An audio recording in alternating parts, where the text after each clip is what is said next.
Um, so this symposium is about art and complexity, and I suppose that most of you know what is meant by complexity. I don't have to go into detail here. I think for me it's a collection of methods and a viewpoint also for looking at systems, to look at how collective properties can give rise to emerging behaviors. It has its roots in dynamical systems, and so a lot of techniques for analyzing dynamical systems are, sort of go up in this family of complex systems research. But today we are sort of looking at connections to art. And I think one that we could look at, and that some of the talks I heard today, and I suppose also yesterday, I'm sorry I could not be, they look at the structure of things. So you might say that, we use techniques from complex systems to generate certain structures, which then can be the basis of aesthetic experiences. And this is definitely one possibility. But in my talk, I'm going to look at another aspect of art, which has to do with representation making. And I will explain in a minute what I mean by representations, because the word, of course, has many meanings. But if you just take the aesthetic point of view, and then I'll say this is a piece of art. It's by Joseph Beuys. Maybe some of you have heard of him. He's considered to be one of the most important 20th century artists in Europe, maybe in the world. Now, if you look at that, I mean, there's no particular aesthetic quality to it. That's not the point at all. If you look at it, this doesn't make any sense. I think there was a big Tate gallery, modern Tate, is still going on, I think, of this one. Here is another one of his pieces, which is the honey pump that he showed at the Documenta in Kassel. So, in 72. I can show many other pieces, by many other artists. The point I want to make is that this is another aspect of art, which to artists, I would say, is perhaps much more important than the aesthetic side of it. And so I call this representation making, and I have to explain to you what representation making is all about. Now I'll start with children, because this is a drawing of a child of 4 years old. And it says at the bottom, machines. So this gives us a clue what this is about. But this is an example, the first example of a representation. You have various kinds, there are wires coming out. Some of them, I don't know, they're funny machines, right? Here is another drawing, which I used before, I think in London in my talk, I don't remember. Do you have, well, some of you already have an idea what that drawing represents. But for those who don't, maybe you think it's a garden or something, or a kitchen. But actually, it's a bus. And why is it a bus? Well, it's a British bus. And the bus has many wheels, you see? Many wheels. And it has many windows. And this is the driver sitting here. Insignificant compared to the conductor who goes around to ask for your ticket. Now, in the representation, what's happening is that it's about meaning. You see, if you only look at structure, as François was saying this morning, this can give you aesthetic pleasure, but it's not about meaning. So, in that sense, art, when we talk about art as representation making, is about meaning. And so meanings are aspects of the world that are important for the person in interaction with the world.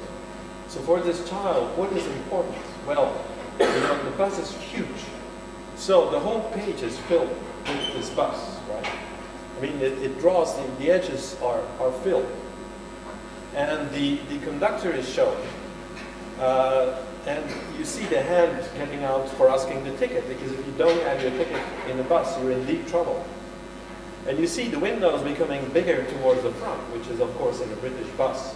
Whenever I can sit in a British bus, the first thing I do is to move upstairs and sit there, because it's incredibly exciting to move above the street like that. See? So these are all meanings which are important for this child. And of course, that's the first part, picking out meanings. Also introducing a perspective. Because you see, for example, in the conductor there are different perspectives. You know, there's a perspective from the side, there's a perspective from the top. Also, the bus is seen from the side, but then also seen from the top with the conductor here. So you have multiple perspectives actually, you know, co-occurring together. And so these are some of the things, the meanings are there, the perspective is there, that's put on the situation. And then, of course, there's the expression of it. And what's so incredible about children is this, what we call creativity, right? Which is this ability to invent new ways of expressing those meanings, like in the case of the wheels. You see, it's a bit of grammar actually, because it's putting down so many wheels you cannot count them. So many are there. Or the windows, the same thing. There's also the sizes are reflecting the importance that the figures have if you compare the conductor with the person sitting here. So this kind of representation making is something that comes very natural to people. And of course, unfortunately, our education system is designed to stamp out all creativity from people, as we know. So by the age of 12 or so, you know, the children don't do that anymore because, you know, unless they become artists, and they keep making representations, they keep inventing things. Now, in terms of invention, I cannot resist to show this beautiful example of a child of 3 years old who's drawing a horse. This is an Italian child, by the way, from the Reggio Emilia schools. And, you know, the problem is, how can you get, a horse has 4 legs, as you know, but there are 2 legs to the front, and then 2 to the back. So how can you draw it that you can have these 4 legs and not get in trouble? And so this child was sort of, you know, getting, I mean, very upset that they could not draw. So what's the solution? Well, turning the page around and drew the 2 other legs on the other side. You know, and then if you look up like that against the window, you have a beautiful 3D horse. So this is, for me, you know, the roots of art are there in representation making. And the actual, what it looks like, you know, the form is of course part of it, but that's not the key, that's not the main thing. This is another drawing, and the colors are not quite right, but what is interesting about this drawing is, well, again, you could say it has aesthetic qualities, but these are horses, right? And they're horses in different perspectives again. And you see there's one horse here, and there's another perspective just on top of it. I mean, sometimes these lines are reused. Now, what's remarkable about this is that this drawing dates from 40,000 years ago. And this one also, you know, is from the Lascaux and from the Chauvet caves. And so, I don't know whether you can see this well, but there's a bison here. Now, again, this is a representation in the sense I was talking about. It's not just drawing a bison. No, there's a spear that goes through the bit. Can you see it well? Yeah. There's a spear that goes through it, and there's a person here lying, you know, and the head of this person is a bird, in fact. And here is a totem, also of a bird. There's another spear here. There's all sorts of things which we don't understand anymore. Now this is another drawing. I won't go into it. This is a Picasso drawing, but again, you know, these different perspectives, as you just see it, you say, this man is derailed.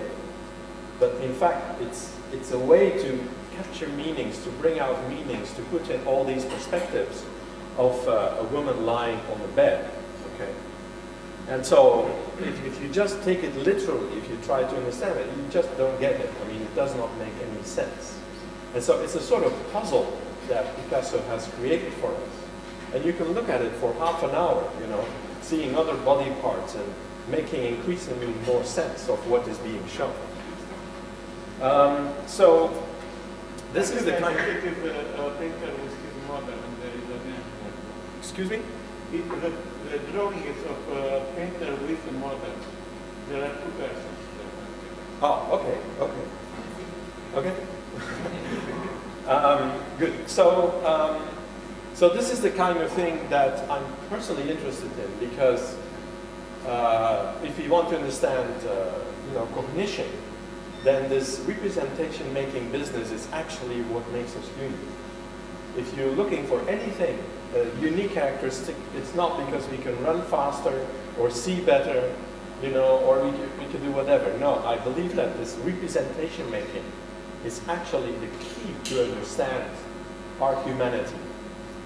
And so there's basically we can decompose into the producer of the representation, the interpreter of it. And the producer is grounded in reality, is creating meanings by interacting with reality. But then also, in order to make a representation, has to conceptualize. That means has to select the meanings that he or she wants to convey. Has to create the expression of it. To create the representation. And then there's always the interpreter, you see. It's a coupled system, a co-evolving. And so the interpreter has to parse and interpret, and then go try to ground again this representation back into the world. Now, what is a key thing in all this is that for real representations, is that there's a web of meanings. There's not just a single meaning. And also the interpreter, I mean, because we don't have any kind of telepathic way to know the meanings that are, you know, intended, right? We have to reconstruct them, we have to impose them, we have to project them back onto the representation. And this is, of course, what makes all this so exciting, and I think when we start talking about real art, is that the meanings that are brought out, the web that's brought out, is a kind of infinite source of possible interpretations, experiences, meanings that different people are seeing in this particular piece, etc. Okay, so now a final general thing about representations is, well, you may wonder why we do this. I don't think everybody is doing it, you know, but surely artists are doing it, and also people who are involved in art, they're continuously doing that kind of thing. And obviously, a first way in which we all use representations is for communication. So we create a representation, and we basically present it to somebody else for interpretation in an attempt to communicate. And then language is actually, can be seen as a collective repertoire of representational patterns that have been agreed upon, you know, that are shared. And so this is a big topic, and the first one, I believe, where ideas on complexity and ideas on art or language as a representational medium come together is the question how the sharing might have happened. How is it possible that when I say the bottle, I shouldn't do that, but I say the bottle, you know, and then, you know, everybody agrees that this is a bottle, right? So we share somehow this conceptualization of the world and the way to name our concepts so that, you know, we can communicate. So this is definitely a first thing, and this kind of sharing, you know, brings us to topics of language as a complex adaptive system, which I will not really elaborate in this talk. But another reason why we make representations is, I think, because of self-development. And also children, they make these drawings, you know, and of course the parents, most of the time, they just say, oh, this is nice. You know, they don't make any attempt to understand the drawing, which is sad, because, you know, they could learn a lot about their child and interacting if they would do, but anyway. But so, why is the child is kind of going through a self-development process, trying to make representations, trying to bring out meanings that he's trying to learn, to cope with. And I think also for artists, what they're doing is this kind of self-development, you know, selection of meanings, selection of perspectives, trying to bring out the meanings as a way to advance in their way of thinking. There's another very important thing which, again, I cannot really go into, but some of you may be familiar with the work of Victor Turner, who has written books on the anthropology of ritual and rites of passage and that kind of thing. And that's, I mean, he talks a lot about the fact that representation making is a way, or can be used, or is used, particularly by older cultures, as a way to break through existing states of order. And Turner talks about liminal states. I don't think this is related to the use of the word liminal by Rebecca, but as kind of, you know, social dynamics, as states of which are undifferentiated, which sort of can go in multiple directions. And there's like in a carnival, you know, that the social order is broken down and everybody can play different roles, people dress up, use all sorts of things to create new representations which are valid for that particular period, in a way to shake the system and perhaps move into another kind of state. Okay, right. Now I'm going to talk a little bit about my own interactions that I've had with artists of various sorts over the past 5 years or so. I mean, I'll restrict. I've always had contacts with artists, but they sort of intensified recently. And one way in which the interactions took place is, of course, that if this representation making is what this art is about, now, then, you know, suppose that we can simulate these kinds of processes with computers and robots, right? I mean, then they would sort of be making their own representation. So what is the status of that kind of thing? And so I've been collaborating. I will not talk about all of them, but maybe start with this collaboration here, which was first for some exhibitions in called Laboratorium in Antwerp, which was curated by Hans-Ulrich Obrist, and also an exhibition Noise, which was taking place in London and Cambridge, England. And so for that exhibition, basically, we put one of our experiments, which is known as the Talking Heads experiment. We put that in a museum context. And actually, what is this experiment? Well, it basically consists of two cameras that can move around. So there are pan-tilt cameras, a sort of minimal model of a robot, if you want, or minimal instance of a robot. And then we have agents that can use these cameras to look at the world and play language games with each other. So language game is a kind of representation game, because you have to, the idea is that the speaker selects an object from the world that he wants to draw attention to, and has to categorize, conceptualize the world, invent a word for it, or a sentence maybe, some sort of representation, and then the other has to guess the meaning that is intended by the speaker and use that meaning to find back the object in the world. So we installed this thing, we connected everything on the internet so that we could have populations of agents that could travel from one side to another one to play these kinds of games. And these are, I think this is the installation in London and the Welcome Gallery. And this is the installation in the Palais de la Découverte, which is the Science Museum in Paris. And I think this is the Antwerp installation, whatever. So we make this network, you know, and these agents traveling. We have 3,000 agents after a while that were created by people linking into the system. So the agents are, you know, inventing a language, if you want, to talk about these things. And so as I said, the game is that one object is chosen as the topic, and then the speaker, you know, will use a word, which could be wabadu or dobido or some invented word, you know, including the categorization for it, and then the hearer had to guess it. So this was one experiment, and then the relevance to complexity is that, you know, we created actually a complex adaptive system of representation making, of agents creating these representations, playing these games with each other, and then we could track you know, the coherence that is arising in the system, the ambiguities that were being resolved. And so the whole thing could be studied the way you would study, let's say, ecology or social ecosystems. So this was one kind of interaction. There's another one that then I did with Olafur Eliasson, who some of you may know. I mean, in London, he did The Sun in the Tate Gallery. So with Olafur, I worked on an installation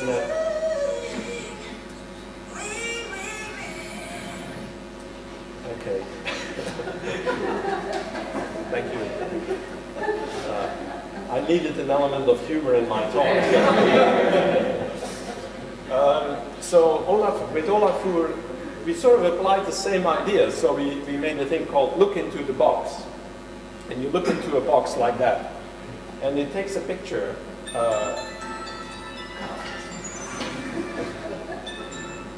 of your eye. So there's already, you know, being able to recognize the eye and things like that, you know. And then we actually, so visitors came, looked into this box, had an eye. And then we created again these agents which were actually inventing a language to talk about the colors of the eyes. So, you know, we took the major colors, let's say, and then the game was invented. So one description of one agent might be ko, leche, ti, guzo, which you could sort of hear when you were looking into the box. You saw your eye very big, which is a scary thing. And then you hear that kind of thing. So this is another way to actually put this experiment in representation making in the context of art museums. I don't know, what is my time doing? No, you're in very good shape. Okay. Let me, recently I've been collaborating with Matthew Barney actually on this, he has a big exhibition coming up. This is Matthew Barney, who did the Crewmaster cycle. And, well, and so the exhibition will be in Japan. I mean, I don't know how many of you know Matthew Barney or have ever. He did a very big exhibition in the Guggenheim, I think a year or two ago. And so this is Matthew Barney himself. And this is his wife, Björk. And so the new piece that is making is called Drawing Restraint Time. Now, what is amazing about Barney, and this came out of our conversations and is reflected in the text which I wrote for the catalog of this exhibition, is that actually he has a training as a biologist and you know, medical pre-med training at Yale. And so he's actually using all sorts of ideas from biology in his pieces as a big source of metaphors and meanings, in fact. And so I cannot much go into that right now because I want to talk about the next project. But I sort of recommend to you, like this is in this new piece which will open in July. You know, Barney is obsessed with petroleum jelly. And when I met him in New York last summer, he had just done a big experiment, you know, a room about as big as this one, with a wooden enclosure. And then he had put 25 tons of petroleum jelly in a liquid form into this object. And then you would say, wow, why petroleum jelly, right? Now, petroleum jelly becomes solids around 25, 30 degrees. But this is a sort of, from a physics point of view, very interesting because actually you get sheets of petroleum jelly forming and then they dissolve again. And so he had been studying all this and using petroleum jelly. Why? Because of this undifferentiation of states and the ability to go from one state to another, which is of course the kind of stuff that people in complex systems are looking at. This multiple states. And so he put a tank like that also on a whaling boat that's sailing off the Japanese coast. And I can't go into all the details here but just to say that, looking at this work, this is a contemporary artist, you know, shows you again this representation making, always going deeper and deeper, and all the metaphors that he's using, you know, from biology. I mean, natal cleft is actually a line in the body which is a leftover of the morphogenesis. You know, and these are pieces of petroleum jelly again, which are on paper. I mean, there's all sorts of things. Like, what is this, right? But you can, in fact, endlessly go into this work and build up new meanings and new ways of looking at reality.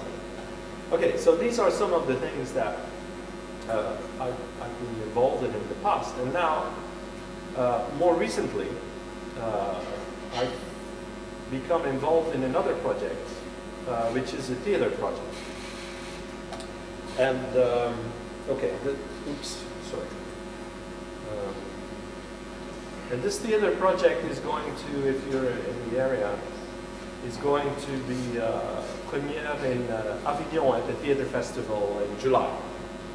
So it's one of the big pieces. And so this is Avignon. I took this picture yesterday. And we're in the middle, actually, of making the piece. And this is an old monastery, which has a theater inside, and you know, where we can work together with actors, musicians, and authors. And so what the piece is about a Russian mathematician. Well, about is the wrong word. It's inspired by a Russian mathematician called Sonya Kovalevsky or Kovalevsky, maybe you heard of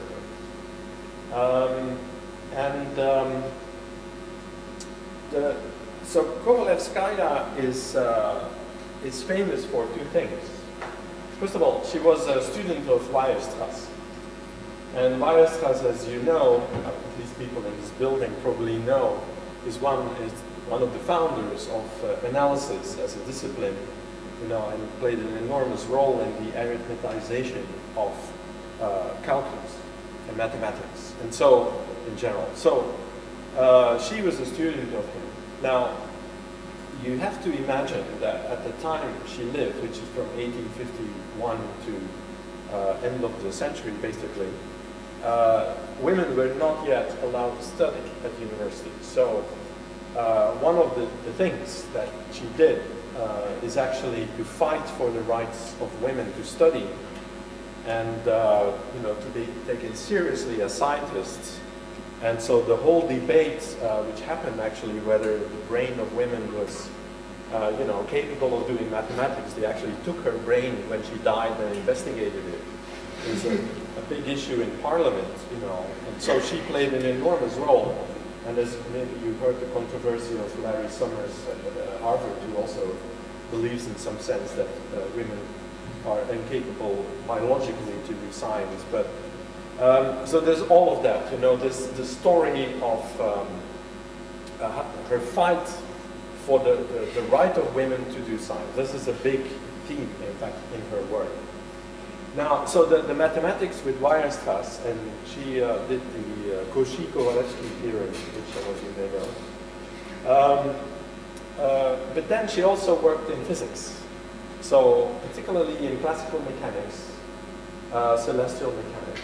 And one of the things that she looked at is a top, you know, a spinning top.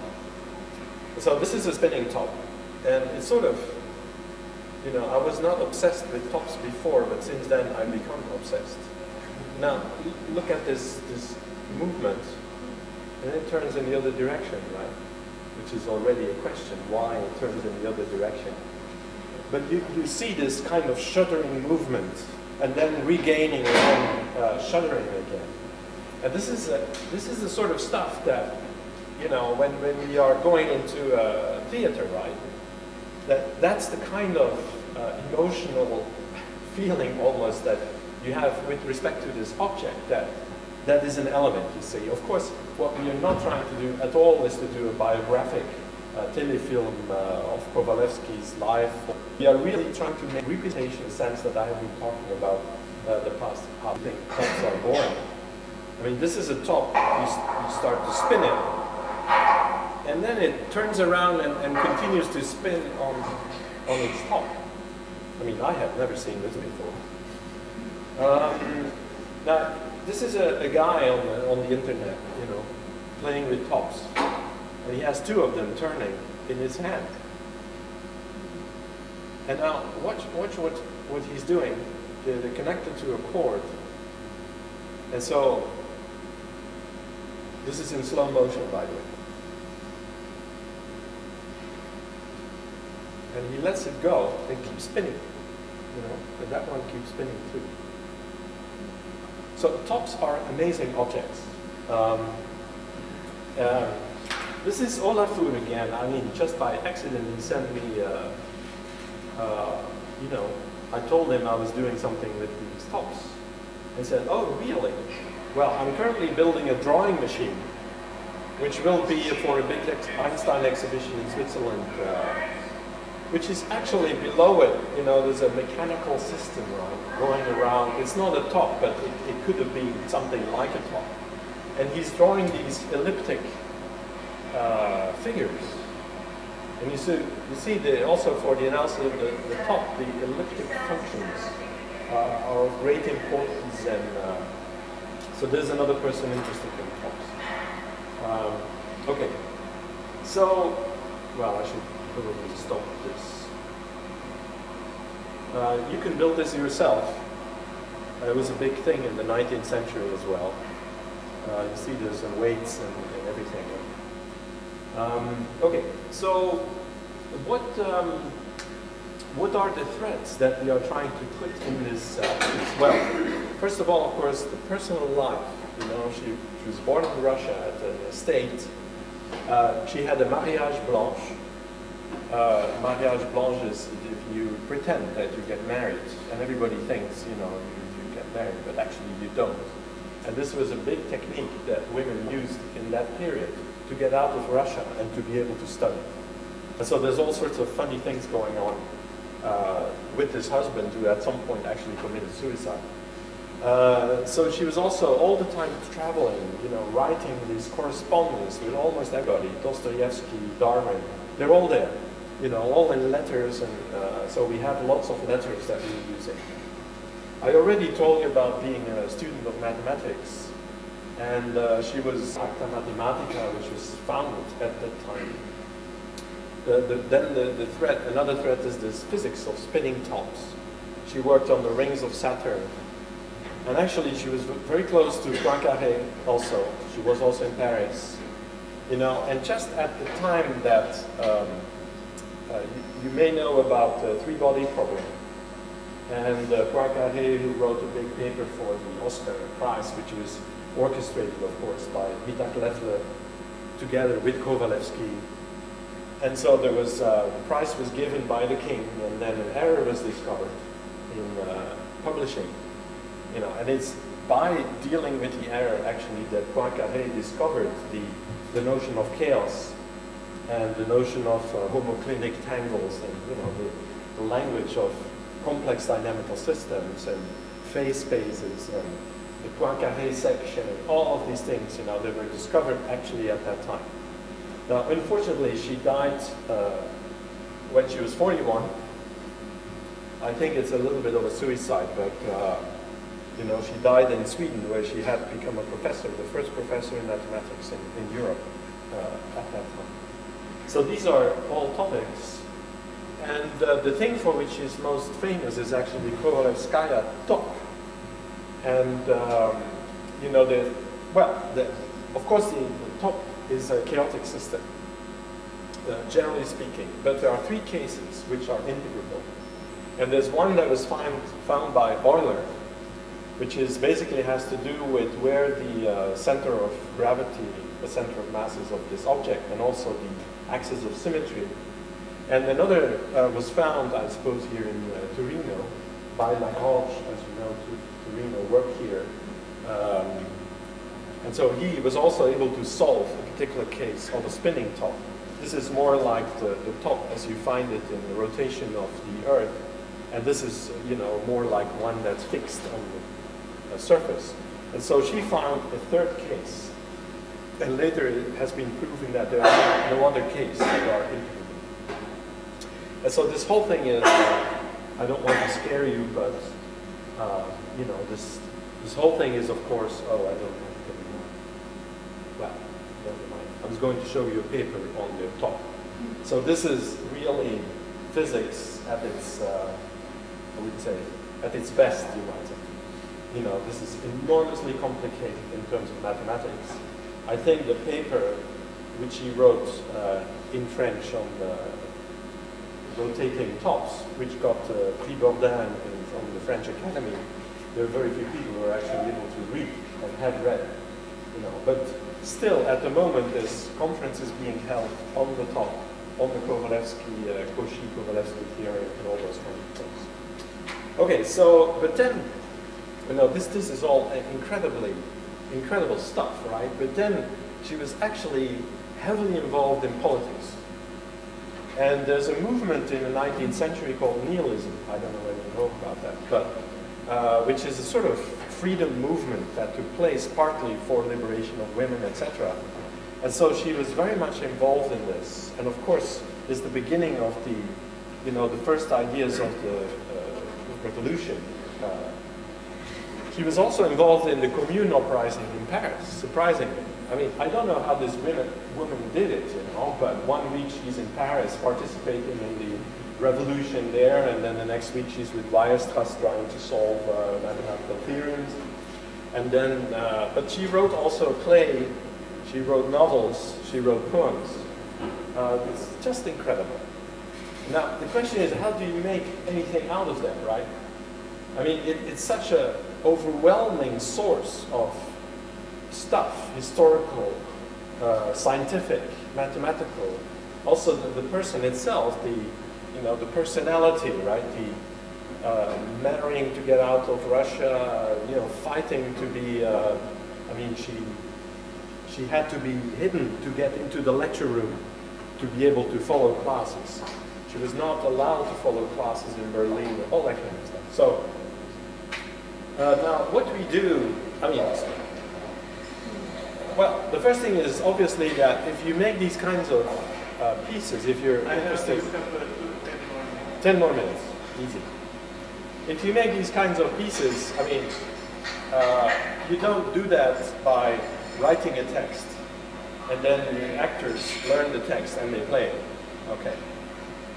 This is much more a sort of joint project, where the actors play a major role in the creation of the project. I mean, they're also artists. They're also representation makers. And so they have as much a say into it as we, as the authors of this play. So the things that we are doing is a bit like a salon of the 18th century. Okay, so we bring in scientists, physicists, mathematicians, specialists in the history of the 19th century, you know, specialists on the top. So, you know, we bring them in as a kind of ways of discussing, ways of presenting. And also we look at texts. I'm sorry to say that this play is in French, so there was now going to be a bit of French. But, I mean, there's these beautiful texts from this period. And this is one of Poincaré, you know. Now, what happens is actually the way that they work in theater is that the body of the performer, of the artist, and the language is a kind of medium. It's viewed as a medium through which the art becomes possible.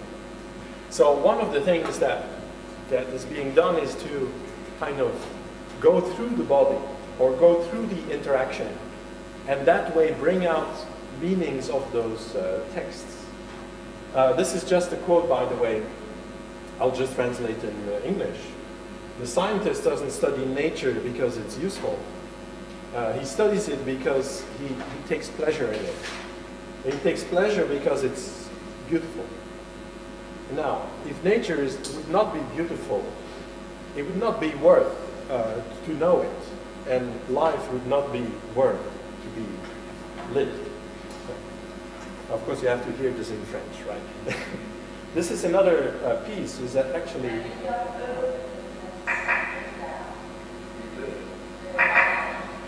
Maybe I'll go back. So this is a text written by Mittag-Leffler, who is also a great mathematician of the period. And this is published actually in a mathematical journal, Acta Mathematica. And in this journal, they had, articles by Pantera and all these people, but they also had very personal articles. Like, for example, there's a paper in it on the letter correspondence between Kovalevsky and Weierstrass, which becomes very personal at certain moments. So this is taken from that paper, and it's actually about where Mittag-Leffler makes a comparison between mathematics and art. And maybe I'll translate a little bit of it. But I think what's interesting is, how they get into the text. You see, they read the text, and that they read it again and again, and they try to, that way, bring the text orally to life. And this is just the first reading of it, okay? This is...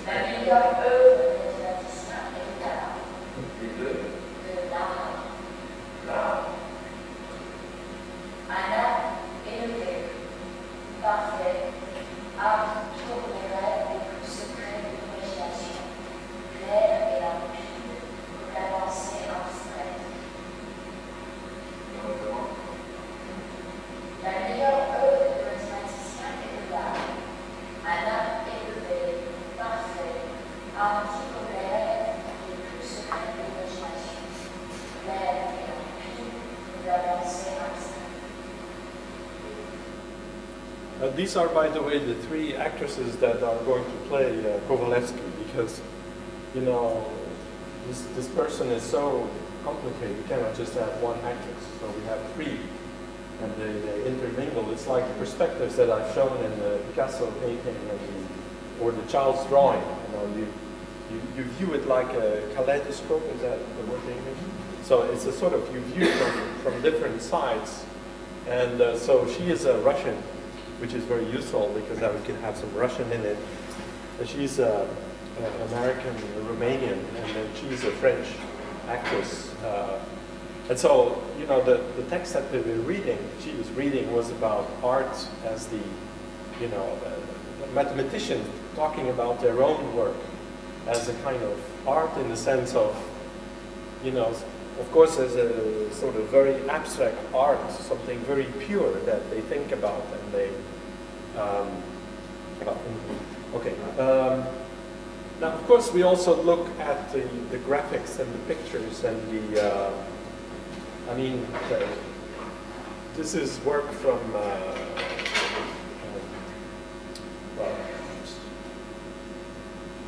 this is actually about celestial mechanics, but it doesn't really matter.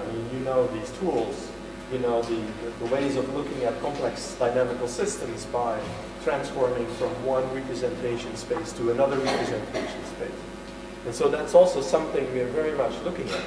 So you see, we go very deep into the kind of mathematics and the kind of way of looking at reality that she was engaged in. But then, of course, translate that in a completely different way, maybe. Like the rolling of the top, and the movement of the top, which is translated, is brought out in some sense. And this is a final little fragment where Jean-Francois Peyret, who is the director of the piece, tries to explain, the top is actually an object that gives hazard. It's not a chance, right?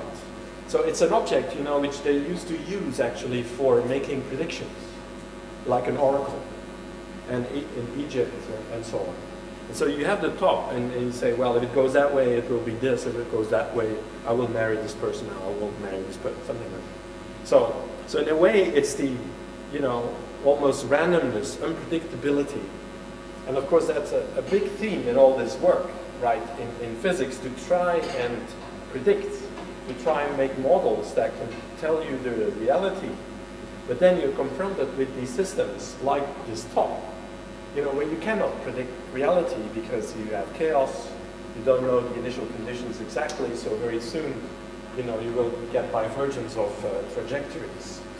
And this is just a little quote. Again, it's in French, but I suppose most of you know that language.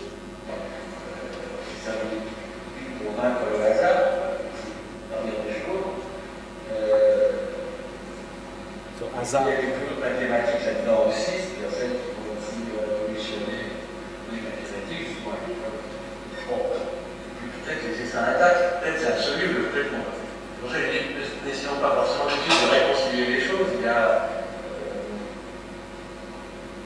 faire un show et franc aux spectateurs, c'est pas de l'évidence au fait. La prise de tête absolue, voilà, je ne sais pas, je changement de régime. Voilà. So you see the, you know, talking about dynamics of how it's, what they call dramatic gesture. You know, what is going to go on, and not in terms of the words, but actually what kind of dynamics has to be in this piece, so that it reflects in some sense the dynamics of the spinning top, or the dynamics of chaotic systems, which are unpredictable. So, I mean, we're in the middle of this, and from here I'll go back actually to rehearsals. And the way I see what is happening is that this whole team, you know, with the musicians and video and everything, is a bit like a semiotic machine, right? So there are all these inputs which are coming from the mathematics, the salons that we're having with the scientists, and then out of it come, well, we'll have to see what comes out of it. But today we cannot say this is the plot, or we cannot say, you know, first she will say this and then he will do that, or something like that. It's not like that at all. It's really the construction, the creative process, you know, to bring all these people in a state so that they become representation makers.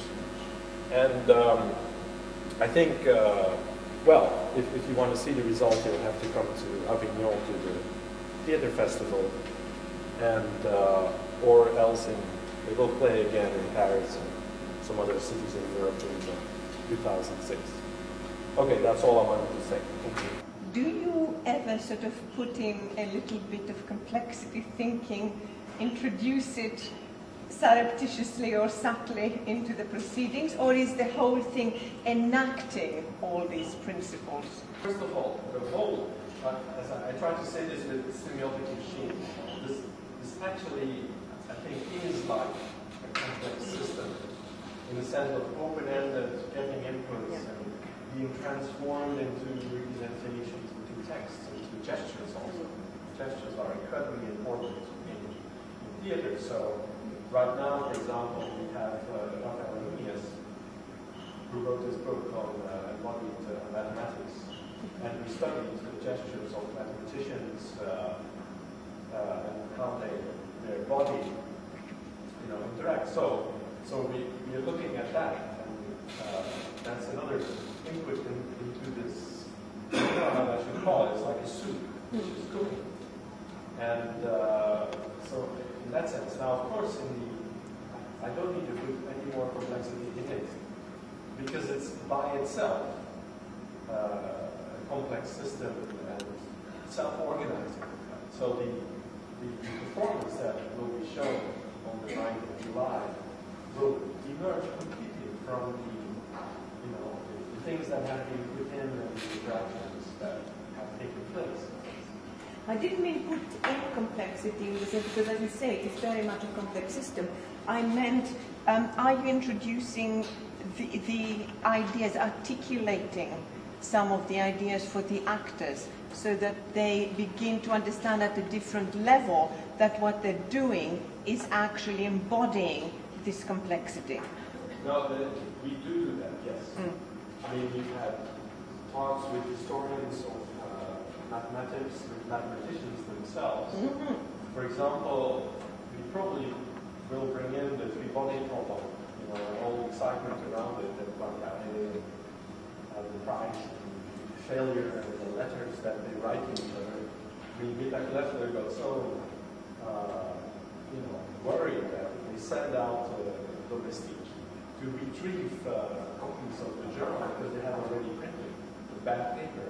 You know, so there was total panic, right?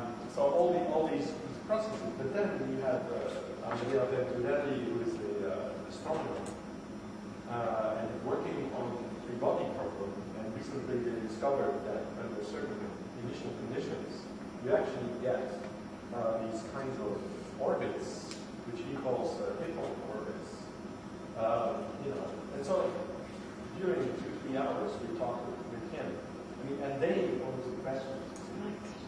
And so it's not that they just sit there waiting like a course in astronomy. No, the idea is to interact and to get to the same level and to bridge this gap between art and science. And I've been involved in quite a few projects trying to do that. But this is the one, for me, which is the most successful. And you don't, it's like phase space. Okay, what is a phase space, right? Okay, well, explain, and then we try to see what it really is. What is a quantization? Okay, good.